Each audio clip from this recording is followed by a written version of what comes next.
Give time to our family. After 21 years of marriage, my wife wanted me to take another woman out to dinner and a movie. She said, "I love you, but I know this other woman loves you and would love to spend some time with you."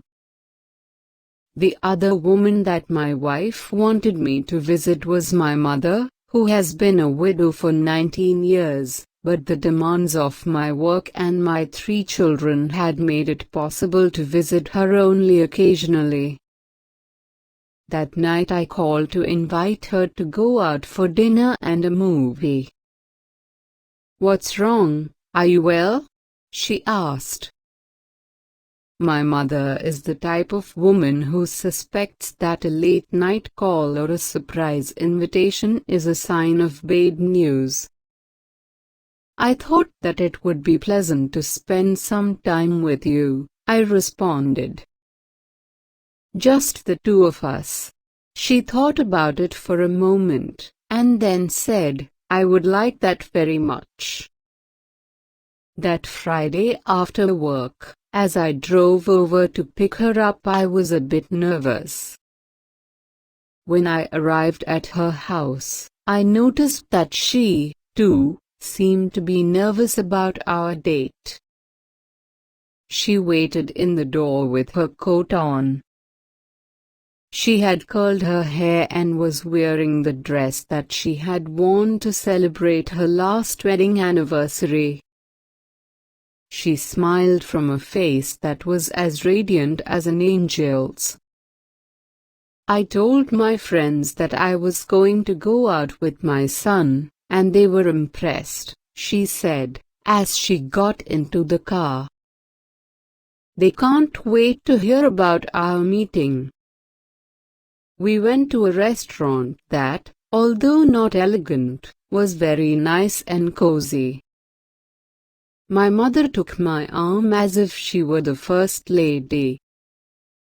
After we sat down, I had to read the menu. Her eyes could only read large print.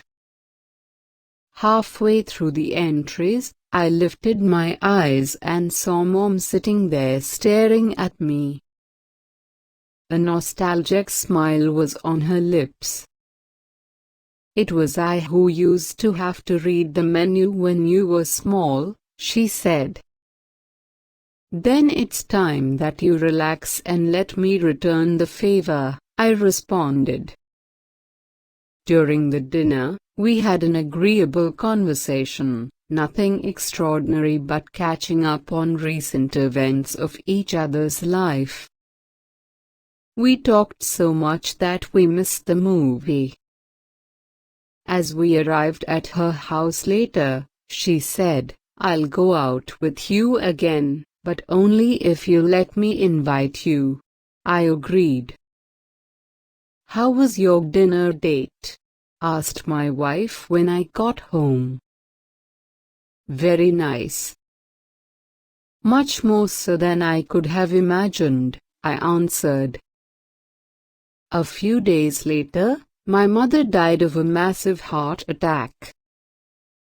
It happened so suddenly that I didn't have a chance to do anything for her. Sometime later, I received an envelope with a copy of a restaurant receipt from the same place Mother and I had dined. An attached note said, "I paid this bill in advance." I wasn't sure that I could be there, but nevertheless, I paid for 2 plates, one for you and the other for your wife. You will never know what that night meant for me. I love you, son.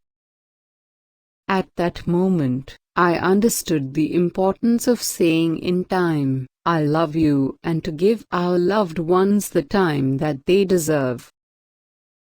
Nothing in life is more important than your family. Give them the time they deserve, because these things cannot be put off till some other time.